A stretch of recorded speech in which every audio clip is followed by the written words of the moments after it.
9 مئی کے واقعات کے بعد جب ہم نے دیکھا جو کچھ عمران خان نے تحریک انصاف نے کیا، اس کی پنجاب میں پذیرائی کبھی بھی نہیں ہوئی. پنجاب کبھی بھی اس طرح ریئیکٹ نہیں کرتا. پنجاب کے پی کے نہیں ہے، پنجاب سندھ نہیں ہے، پنجاب بلوچستان نہیں ہے. پنجاب کی اپنی طریقہ طرز سیاست ہے اور یہ اپنے طریقے سے چلتے ہیں. تو دوسرا یہاں پر ہمیں یہ بھی سمجھنا چاہیے، مقبولیت میں وہ لوگ بھی فیکٹر ہوتے ہیں جو ضروری نہیں ہے ٹاپ لیڈرشپ ہوتی ہے، جو اس کے نیچے لوگ ہوتے ہیں جنہوں نے اپنے تھانے کچہری کے کام کروانے ہوتے ہیں، جن کے لیے وہ ضروری ہوتا ہے کہ وہ جیتنے والے کے ساتھ ہو، تو وہ بھی ہوا بناتے ہیں. اور پرسیپشن کے حوالے سے دیکھیں آپ، دنیا بھر کے اخبارات کی پرسیپشن یہ آئی تھی. بی بی سی نے بھی ابھی کچھ دن پہلے چھاپا کہ جی نواز شریف از اے کم بیک کنگ. اب میں سعودی گزٹ میں بھی دیکھ رہا تھا، بہت سارے اخبارات دنیا کے جو بھی ہیں ان میں یہ آ رہا تھا کہ جی یہ جیت رہے ہیں. وہ پرسیپشن بھی میٹر کرتی ہے. اس سروے میں بھی پرسیپشن کی بھی بات کی گئی ہے.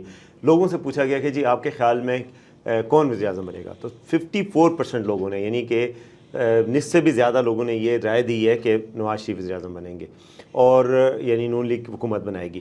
جبکہ 24% لوگوں نے، صرف 24% جو کہ 1/4 بنتے ہیں، انہوں نے کہا کہ پی ٹی آئی حکومت بنائے گی. تو پرسیپشن بھی ایک ہوتی ہے، ایک فیکٹر ہوتا ہے جو مقبولیت بڑھاتا ہے. جو آپ نے بات کی اسی کو آگے بڑھا رہا ہوں کہ وہ یہ ایک تاثر لوگوں کو کہ جی اگلی حکومت کس کی آ رہی ہے. اگر ان کی حکومت آ رہی ہے تو کیا ہمارا ووٹ تو نہیں ضائع ہو رہا کہ ہم کسی دوسرے کو ووٹ دیں. پھر ہم نے جو کام کروانے ہیں، ہم نے سڑک بنوانی ہے، ہم نے ڈیولپمنٹ کروانی ہے، اگر ہمارے حلقے سے مخالف امیدوار جیتتا ہے اور رولنگ پارٹی نہیں جیتتی تو ہمارے حلقے میں کام نہیں ہوں گے. یہ بھی ایک پرسیپشن ہوتی ہے. اس کا کتنا ایک اثر ہوا ہوگا؟ بالکل اس کا اثر ہوتا ہے. اور لیکن ایک اینگل جو اس ڈسکشن میں ہم مس کر رہے ہیں وہ بانی پی ٹی آئی تھے عمران خان کے خلاف جو مقدمات کے فیصلے ہوئے ہیں. ظاہر ہے اس میں دو طرح کی پرسیپشن ڈیولپ ہوتی ہے. ایک پرسیپشن جو ہے کہ نہیں جی مظلومیت کا ووٹ ڈیولپ ہوتا ہے ایک طرف، اور ایک سینٹیمنٹ یہ ڈیولپ ہوتا ہے کہ کم از کم ان الیکشن میں ان کی باری نہیں آ رہی. یہ سیاست میں ان الیکشن میں قصہ پاری نہ ہو چکے ہیں اور اگلی دفعہ دیکھا جائے گا تو وہ ارریلیونٹ ہو چکے ہوتے ہیں. خاص طور پہ آپ اس کو تسلیم کریں یا نہ کریں، میڈیا میں اس پہ بڑی سینسٹیو طریقے سے بات ہوتی رہی ہے. جو عمران خان کی عدت میں نکاح والی بات ہوئی، اس پہ ظاہر ہے جو لبرل ہمارے دوست ہیں وہ اور طرح بات کرتے رہے کہ یہ دو ہیومن بینگز کا آپس میں معاملہ ہے، خواتین کے ایسے معاملے نجی معاملہ ہے، نجی معاملہ ہے، اس طرح کی چیزیں ڈسکس نہیں کرنی چاہیے. یہ بالکل درست نقطۂ نظر ہے. لیکن مسئلہ یہ ہے کہ عمران خان نے اپنے آپ کو جس پیڈسٹل پہ رکھا، جو اسلامی ٹچ انہوں نے اپنی سیاست میں لگایا، ایاک نعبد و ایاک نستعین، امر بالمعروف اور ریاست مدینہ، یہ سارے کانسیپٹ سے بنیادی طور پر انہوں نے ایک خاص مائنڈ سیٹ کو ٹارگٹ کیا.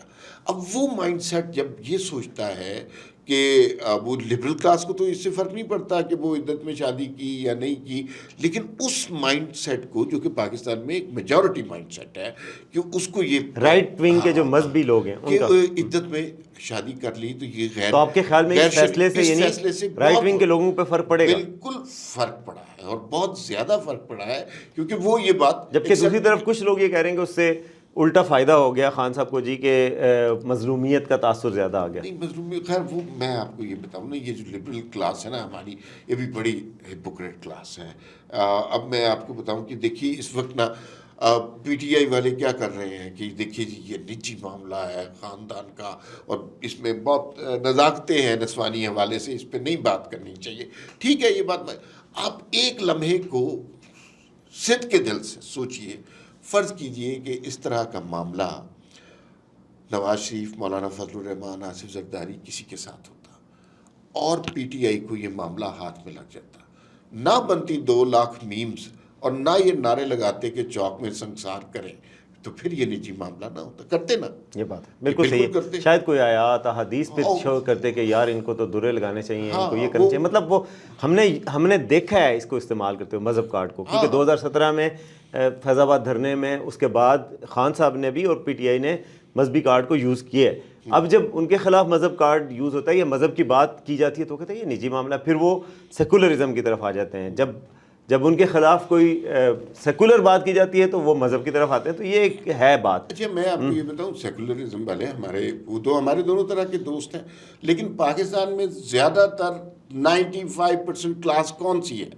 رائٹ ونگ مذہبی مذہب سے محبت کرنے والے لوگ تھوڑے سے لوگ ہیں وہ پاکستان میں ایلیٹ کلب ہے ہاں اور وہ 1% بھی پاکستان میں نہیں ہوگا. وہ ایک انٹیلیجنشیا انٹلیکچوئلس قسم کے لوگ ہیں جو پاکستان میں کہیں خام نظر آتے ہیں. بڑے لائک لوگ پڑھے لکھے لوگ ہوتے ہیں. باقی تو ساری کلاس وہی ہے جو اس کیس سے ہرٹ ہوئی ہے, کیونکہ عمران خان نے تو انہیں حضرت فاروق رضی اللہ تعالیٰ عنہ کی مثالیں دے کے حضرت عمر فاروق کی, ہاں بالکل, اور ریاست مدینہ کی بات کی, دریائے فرات کی بات کی. تو یہ ساری چیزیں ہوتی رہی ہیں.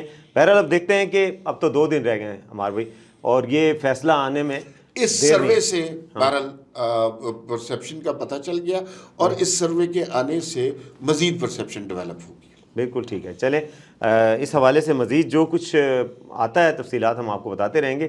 دیکھتے رہیے WeNews.pk.